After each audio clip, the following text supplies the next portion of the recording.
Hello, everyone, and welcome to another episode of the Powerful Man Show. I am your host, Doug Holt, with my co-host, Tim, the Powerful Man Matthews. And what's going on, brother? Yeah, I'm very well. You? Good, good. We are live on Facebook right now for those that are listening to us on either Stitcher, Spotify, iTunes, wherever you get this show, guys. So we will be paying attention to it. And Tim, it's interesting when we do this podcast, you and I are usually rolling into a bunch of conversations that you and I are just having as guys and coaches going through this. But now it's fun to actually see some live interaction on the screen next to me as we go through it. But we have some important topics to throw on the table. So why don't you kick us off? Yeah, so guys, just to set the frame a little bit, if you are in the Facebook community, then you would have seen this. If you're not, then earlier on in the week, I put a post in the group asking the men questions like we really like to do. And I asked them, guys, do you think it's possible to read between the lines of what women want and meet their needs without having to ask? And the caveat, without having to be telepathic. Another one guy put that as a comment. We got some interesting conversations in the way, and some really interesting insights from the guys. Some guys said, yeah, it's possible with empathy and intuition, which I kind of guessing a little bit. Another guy said, yes, if you have a keen sense of purpose. One guy said, no, it's all assumptions until I ask. Another guy said, no. Another guy said, sure, if you want to take the risk of getting smacked alongside the side of the head for guessing wrong. Another guy said, possibly. One guy said, sometimes. So the reality is, guys, for the most part, although obviously women are different, right? For the most part, there are some basics that you can get in place and you can learn to meet the needs of the woman in your life without her having to tell you what they are. Because the reality is, she doesn't want to tell you what they are. Because if she's got to tell you what they are, then you just become another thing in her life that she's got to think about, almost like another kid, right? And I also get it from the guy's point of view because, you go to work, you bust your ass in business to provide, to, make money, to progress. And the last thing you want to do is come home on an evening and have to try and figure out and guess or even ask what she wants, right? Especially when you've just had your biggest win in business. You walk through the door and she says, you didn't take the trash out. You're like, honey, I've just secured a 6-figure deal. Who cares? So the thing with this, just to set the scene, if you are not able to do this, this is often the source of a lot of resentment that builds on the woman's side and a lot of frustration that builds on the guy's side, because the guy then feels underappreciated because the woman in his life isn't looking at him like he's a king in her eyes. She isn't walking up to him and embracing him when he walks through the door in the evening. And she isn't giving him, even taking interest, usually for the most part, in his day. And for the woman, she almost feels like she is raising the family on her own. She feels like she's been the one that's left here to take care of the kids and become mum when she didn't really have many aspirations just to become mum before. And while you're out there doing your thing, living your life, building your business. And if you imagine, guys, if you imagine your wife's on this side, you're on the other side, and between you guys is a glass screen. And you know where I'm going with this, Doug. There's a glass screen in between you guys. Kind of like what happens when you go visit someone in prison. There's a glass screen between you guys. And with every word that goes unsaid, with every feeling that goes unexpressed, it's kind of like you're throwing mud at the glass, right? And over time, that mud builds up and it becomes difficult to see the other person. They're still there. And that's the most frustrating part, right? Because if your wife left, you know that somebody else would more than likely get the best of her because you know she's still there. You still see glimpses, but you just can't see it fully because of all the mud that's on that glass. So what if you had a way to not only wipe off the mud, so you could see her and she could see you, but also a way so that mud never really got fired at the glass anymore. If it did, you kind of caught it before it hit and was able to just move it out of the way. That's what you're able to do with the hidden motives technique. When you're able to read between the lines of what your woman wants without having to tell you, and she then starts to feel safe and secure and connected in the marriage with you, regardless of how long you're working. Regardless of how focused you are on work, she still supports you. You walk in through the door in an evening, although she's been with the kids all day, she's excited to see you. She has energy left to be with you because her cup is full. You've been able to make deposits and keep filling that cup even when you're not there. Now, this all may sound a little bit unbelievable. I'm not too sure. If it does sound unbelievable, then I invite you to stay with us through the course of this Facebook Live for you guys in the group, this episode, and try what it is we're about to share with you guys. You know, obviously, just like anything, it's going to take a commitment from you to actually put this into practice, use it, see how it works, perfect it, you know. And but if you choose to commit and stay the course, you will have something tangible to use that no one can ever take away from you, and it can bring your wife so much closer, even if you're worried you might be on the brink of divorce, because this doesn't take anything from your wife. It doesn't take any involvement from her at all, for the most part. So, Doug, anything you want to add on this? No, you've stated it clearly. I'm ready to jump in. Awesome. So, go for it then. I'll let you lead. Excellent. Well, guys, there are really three techniques that we're going to go over here today, and going through the hidden motive. But one we're going to talk about is, communication, right? It's really an interesting way to go through it. And when you look at this anthropologically and from history, men were hunters, right? You had hunters and gatherers. Men were hunters. When we would go out from the cave and, go out into the savannah or wherever it may be, and we'd be hunting the big prey. Now, when you're hunting the big prey, you can't talk. You have to be stealthy, right? You make grunts, you make hand gestures here and there, and, point to where each other has to go. But if you're having a dialogue like Tim and I are having now with you, the prey is going to be skittish, right? They're going to get away. The deer, the antelope, the saber-toothed tiger, what have you. It's going to go away, and you're not going to actually capture what you need to. So as men, anthropologically, we've been conditioned and it's hardwired in our brains to really talk in very short bursts, right? You ask a guy, hey, how was your day? What does he say? Good. Right? And that's it. Right? As man, we know what that means. We know what that tonality may mean, etc.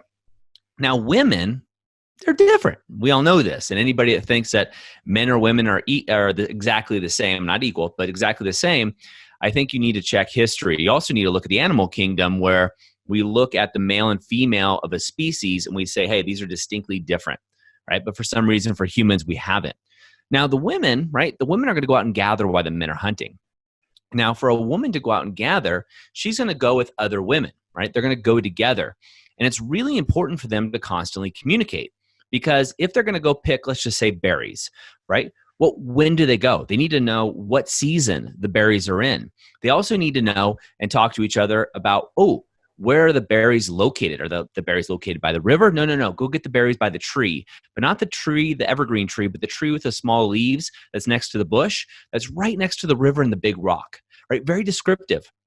Because for the woman, if she comes back with the wrong berry, it could be poisonous and she could kill her whole tribe, her whole family, right? And it's very, very interesting.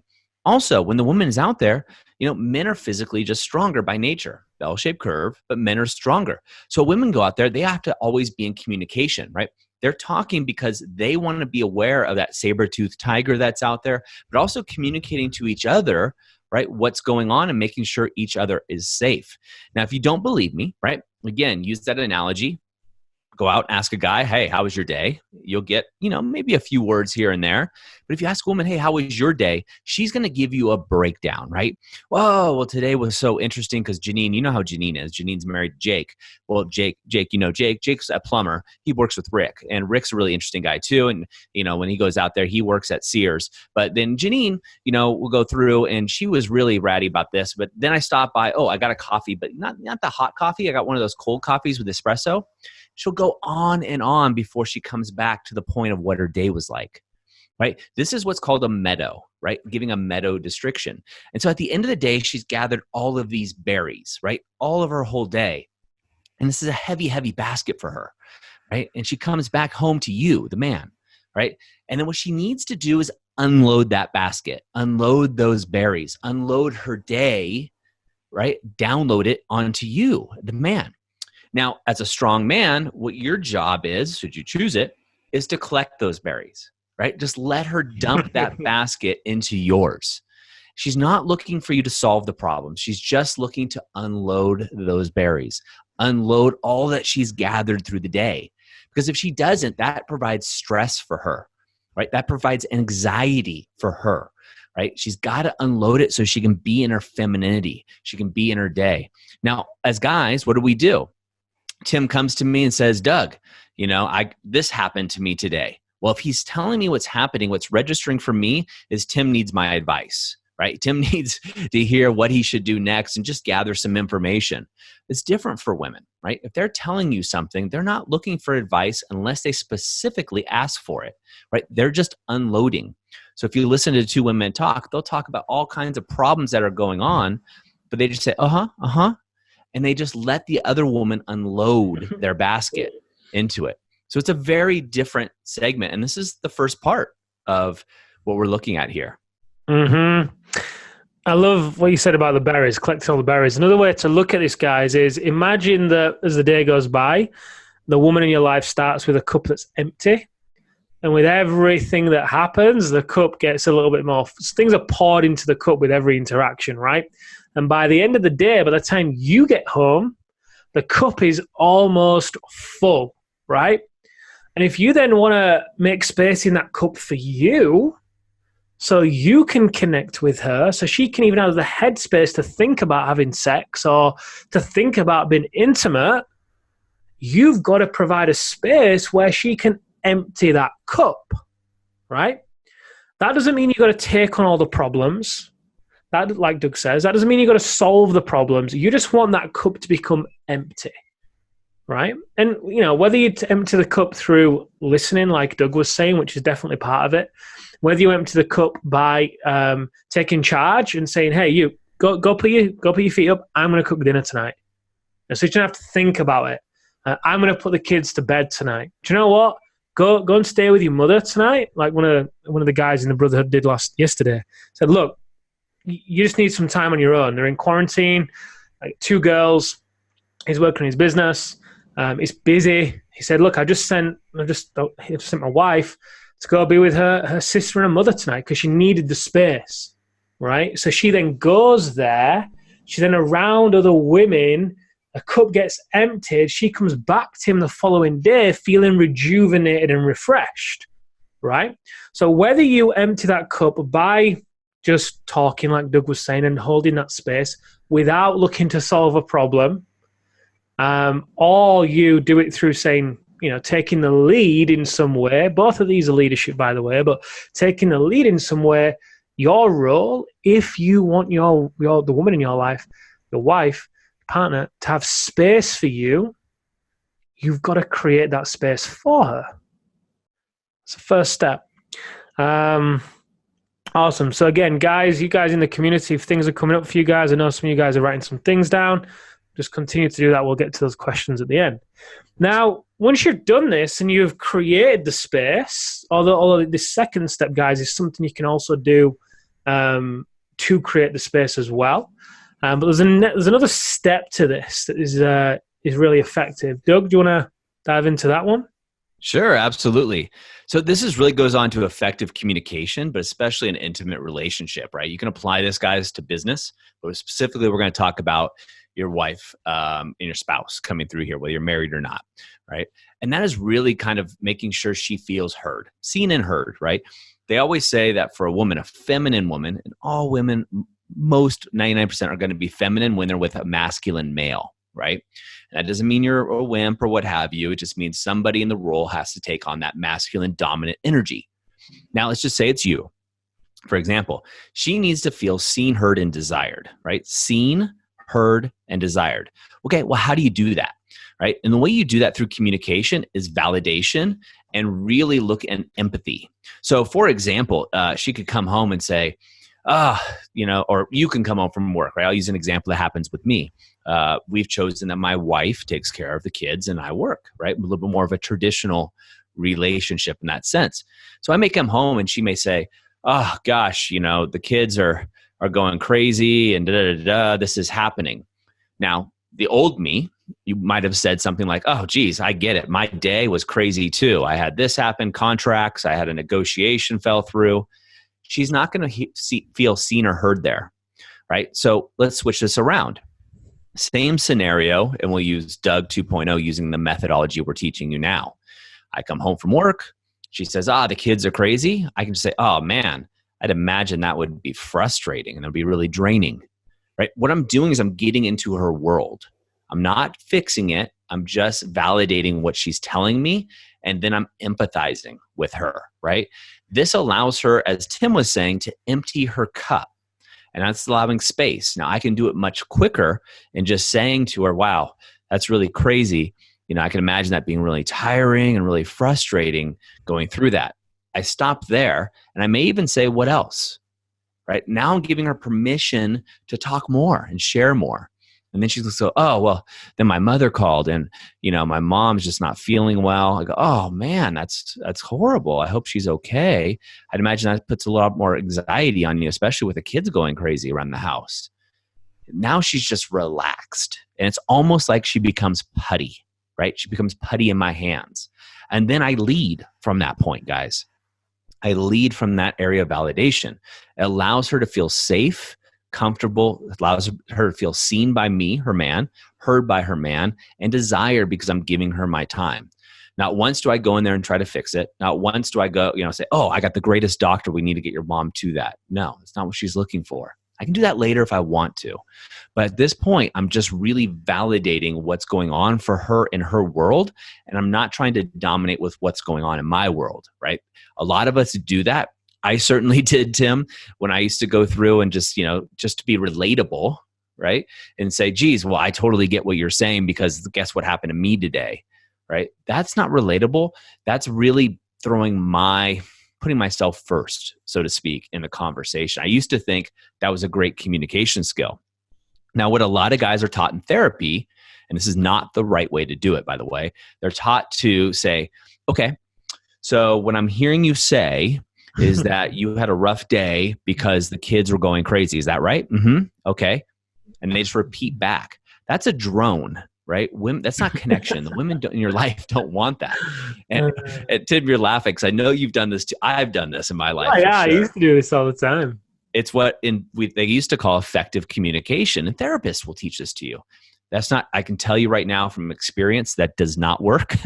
Not only that, but by actually validating and going deep into that other person's experience, you're going to be able to pull out, one, much more information, but two, they're going to feel seen and heard, and they're going to almost admire you, right? Your wife is going to look up to you with admiration again. And if that's something that's been missing in your relationship, this is a great second step after the first one, second step for you to jump into. Mm-hmm. And this is what happens, guys, when a lot of women have emotional affairs or even sexual affairs, because they find a guy that is willing to hold that space for them and just be that vessel where she empties into. And by default, when she empties into there, she then feels safe in that space, which pulls her in, and she wants to be in it more. She feels more connected in that place, right? And this has happened to, some guys that have come through the program that they didn't realize what was going on. They thought they were doing all the right things by going out there, leaving everything on the battlefield of business and bringing nothing home to the wife and kids. So when the wife tried to tell them how her day was, they just weren't connecting. There was no eye contact. There's no facing one another. They were just, going and walking to the fridge to crack a beer or pour a cocktail or whatever with the headphone, head down, looking at the phone, searching through social media just to check out, right? And it's very important for you to be able to understand that distinction and make sure that, whether you set different routines up, which we're going a little bit off topic on that, so I won't dive into it a great deal. We spoke about it before, but just bear that in mind. If you want to be able to create a space whereby your wife is drawn into it with you, then you've got to leave something for yourself in order to do that. Otherwise, it can be very difficult. Which leads on to the third part of this, right? Which is desire. So, Doug, do you want to dive into this one? Yeah, absolutely. So there's a lot we can talk about. And again, guys, transparently, we're just brushing the surface here. But hopefully, I'm seeing some of the comments come through, and we'll address those for those of you that are on the Facebook Live with us today. Look at desire, right? So we talk about love languages or how we express desire to each other and some ways that you can get around it, right? So the feminine energy needs to feel desired by the masculine. It's a need, right? We've seen this in classical movies. I'll use James Bond, right? We all have seen some James Bond movies. He's kind of one of the classical stereotype or archetypes for a masculine male. And James Bond might do is he actually showcases very overtly his desire for the woman. And the woman responds by being very feminine, sexy, and into James Bond, right? So this is kind of what we're talking about, is how do you make your wife, your partner, right, feel desired? Are you making her feel desired? Or are you just expecting a blowjob or something like that coming out of the gate? Are you providing that desire? Men are hunters. Alphas are hunters, right? Doesn't mean you always have to be, but for the most part, you're going to be. But how do you communicate that desire? How do you show it, right? Some of the guys, well, I'm sure, are saying, well, geez, I've tried this, right? But my wife says, it's words. Show me some actions. Well, one of the ways you can do it is by utilizing your wife's love language, right? So the love language, the theory behind that, if you're not familiar with it, is that all of us show love in a different way, right? Tim's might be quality time, right? That actually shows love by spending time with Amelia, his partner. Mine is acts of service, right? I like it when people do things for me, and when I'm showing my affection, my desire for somebody, I do things for them. That's just naturally who I am. However, my wife's is very different, right? My wife's love language is different, right? My wife craves quality time. So when I sit down with my wife on the couch, because quality time is one of my lowest, when I sit down with her on the couch, right, I sit next to her and I go through this process where I'm allowing her to empty her cup, right? Then I'm validating and showing empathy. She just melts into me, right? She becomes completely feminine. I'm holding my masculine space. We're then able to have an amazing time together, right? That's another level. Well, how do you know, right? How do you know your partner's love languages, right? There's 5 that are typically talked about. Well, watch your spouse, your wife, and see what she does to show love. Maybe it's not for you right now. Maybe you guys are going through a rough time. So think back to the past. Would she buy you a gift? Would she touch you physically, like put her hand on your back, grab your ass, whatever it may be? Did she want to spend quality time with you, right? Did she, did she like me and she wanted to do something? Maybe she would help out around your place or help you with a project or something like that going through. Or would she just say something to you, like words of affirmation, and talk to you about, like, geez, you're doing a really great job. Now, oftentimes, people will do multiple things to show, especially early on in a relationship. So what you want to do is you want to look at what your wife does now. If you have kids, watch how she is around her kids. Watch how she treats her mother, her father, and her friends.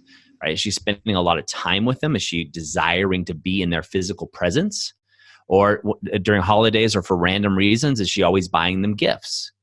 Or is it when she's around people, she's just a big hugger? She's hugging everybody, right? It's physical. Or is she always complimenting people? Geez, you're so great. Oh, this, right? Those are words of affirmation. So typically what's happening is the way that we showcase our love, our desire for somebody, is the way that we receive it, right? So it's your job as a man, right? This is where we get to tactics, is to observe your wife. right? Observe your partner, see what she's doing in her natural environment, right? What's this wild, crazy animal doing in the natural environment? And then that is one way that you want to be acting to it. So to give you another example of how this can go wrong, right? So my wife and I, early in our relationship, I would come home and I'd be like, oh man, I'm just having a great day. And I would help her out with things. Let me help you out with your business. Let me help you out with, I'll fix the car, or all these things that I wanted to do to show my love and appreciation. My wife would be like, great. Thank you for doing that. But it didn't matter. She would have rathered me just come home, left all that stuff by itself, and just spend a little quality time with her. That's it. Just sit on the couch. It didn't occur to me because that's not how I receive love, right? And that desire. So therefore, my wife didn't feel as desired as she could have by me, right? And there's a difference between sexual desire and intimacy and other kinds of desires that are out there, guys. So you really want to focus on learning your partner's love language, because you're going to showcase love in your way, right? In the way that you receive it. And maybe you're lucky and maybe you and your partner both have the exact same love language. Then it's easy, seamless. My wife's and I is totally different. And so it's hard for her to have desire in that if she's not seeing and feeling the love coming through. If I'm not speaking her language, it'd be like getting somebody who speaks Japanese and someone who speaks Russian in the same room and having them trying to talk to each other. They could be the greatest people. They're going to start talking about, let's just say, politics. They're not going to understand each other. They're going to be missing what's being said. However, if we get a translator in there, or one happens to learn the other person's language, say it's the Japanese, that he can start speaking Russian, and all of a sudden there's a conversation flow that's going on and an energetic exchange. So it's a really important process to get to. And again, we're just touching the surface on these, but this is the third step that's going to get you that much closer. Sure. This is like imagine an iceberg. It's the thing beneath the surface, right? And when you're able to do these things for the woman in your life, guys, this is where she feels, like we said at the beginning, this is where she feels really connected to you. She feels like you are providing a space where she is safe, regardless of what you're doing at work. You could, let's say your wife's love language is gifts, right? And at the office, in between a meeting, you just get some flowers delivered to her. I mean, you're going to get home. Imagine getting those flowers delivered. Her love language is gifts. You get home on an evening, even if your meetings ran late, you walk through the door, ask her how her day was. You then provide a space for her to unload. You then say, hey, tell you what, you go put your feet up. I'm going to make dinner tonight. What do you think is going to happen next, after dinner? Or even during dinner, that when she reaches for your hand and she's looking at you in the eyes, she's smiling, there's laughter. This is all very much within your reach, guys. And a question I'd like to bring up, Doug, and it's kind of in response to what some of the guys are saying, and this is just a caveat, guys. This is why it's a good thing when your wife wants to unload. Most guys see it as a bad thing. Most guys make the mistake, and this isn't jumping on anyone, it's the reality, and I've done this, of wanting to suppress this side to a woman, because they've got so much going on in their head, thinking about business and work, that they just can't deal with everything that the woman's wanting to offload, right? So they essentially train their woman to not do that to them, and to learn that they're not a safe space. And that's where she can then stop and find other sources. So let's say the guys have found themselves in this position, Doug, as some of the guys in the group have said they have. One guy has then said, my wife doesn't seem to collect berries. When I ask her about a day, I get a man's response. It was good, fine. And someone else said, that's, very similar. How do I draw more out? And whether you're drawing more out because your wife may have become withdrawn and started to check out because maybe she was trying to offload for a long time, or maybe she's just stopped for whatever reason. What would you suggest in order to draw more out? That's a great question. So what's most likely happened is two things. And I'm just going to say it straight up. One is your wife has taken on, due to her career or due to your relationship or both, a masculine energy, right? Some careers are naturally more masculine. A lawyer, solicitor, or something like police officer, what have you. But that doesn't mean the feminine woman leaves, right? So the feminine woman doesn't necessarily leave that. It's up to you to unload, right? Let her get back into her femininity. Sometimes that requires space. So start with number one, right? Allow her to empty, right? And if she says, my day was fine, you can start saying, creating space, like, okay, great, that's fantastic. And, but, tell me more. What happened? How, ask more questions. But you have to validate and not ask questions from a place of need. What tends to happen for most men is we decide, okay, great, well, all right, I'm going to do more around the house. All right, I'm going to take out the trash, make it less stressful for her. I'm going to do the dishes. I'm going to vacuum the house. I'm going to clean up after the kids. I'm going to do all these things inside the house, all these chores, and get those done. And then she'll have more space and she'll be great, right? No, that's not how it works, guys. In fact, there's been a study that shows that men who do more of the domestic chores have 40% less sex than other men. Right? It's crazy, right? That's what you would just think. It's not how it works. You want to create the space for her, right, to unload. Now, she may say that, and it's because she's taken on a masculine energy and probably doesn't trust you, right? She doesn't trust you to be the man, the rock in the relationship. It's a lot bigger conversation than we're going to have time to get in today. But somewhere along the lines, you have most likely, I'm going to guess because you're here, right? So you're a solid guy, is that you've fallen into the trap that most of us guys do, where we're told, okay, there's a problem in the relationship. I'm just going to be a nicer guy. I'm going to do more around the house. I'm going to spend more quality time. I'm not going to work as late because she asked me not to. I'm going to do all the things she's telling me to do. She can get a dog to do that. She can get a dog to sit, stay, roll over, and do all that stuff. She's not looking for that. Now, she may test you and tell you she's looking for that. That's not the case. Right? She's looking for a leader in her life. She's looking for a very masculine man. So run through these 3 steps with her. And it's not going to happen necessarily instantaneously, but I can guarantee that if you go through these 3 steps and you do it well and you do it unflappably, right? You talk about her day, and I saw in the group, she comes home and says, my day was fine. Go, that sounds like I was a boring day, right? And she says, yeah. I go, I can imagine boring days take a long time. Right now, I'm starting to validate, and I'm starting to draw things out of her. Right, I'm starting to validate and empathize with her day to allow her to speak more. For most guys, if you've been in this beta trap, right, you've been in this thing where you've been the nice guy for 5 years, let's say, it's not going to happen overnight. The shift it's possible, and it happens to some of our guys when they come out of the alpha reset, right? But they've done an intense reset. Right. But for a lot of the guys, it's going to take a little time. A little conversation is going to have to happen, and she's going to have to see the actions. She's going to have to see that she can trust you. See, the feminine energy wants to be wild and free.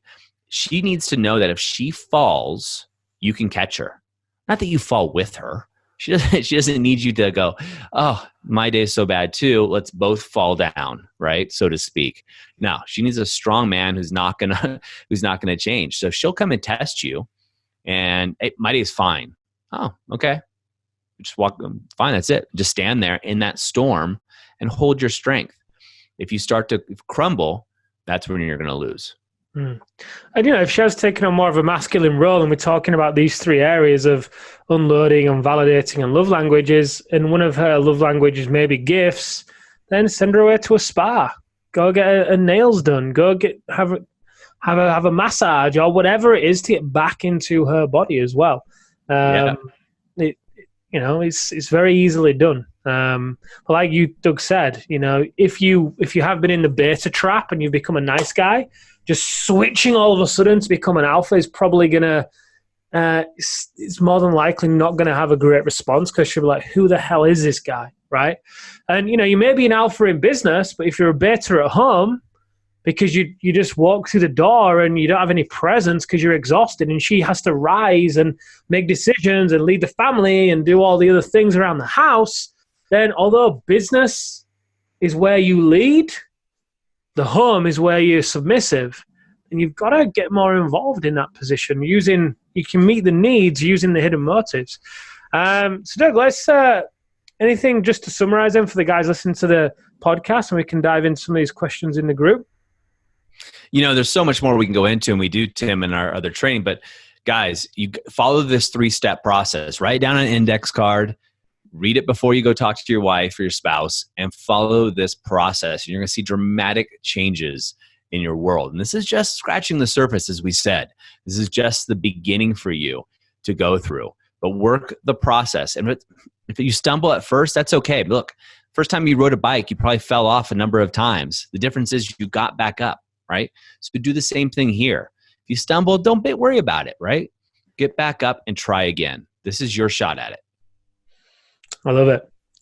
So you guys on the podcast, if you want to find out more about the hidden motives technique and how we help men in a similar position to this, then head over to thealphareset.com.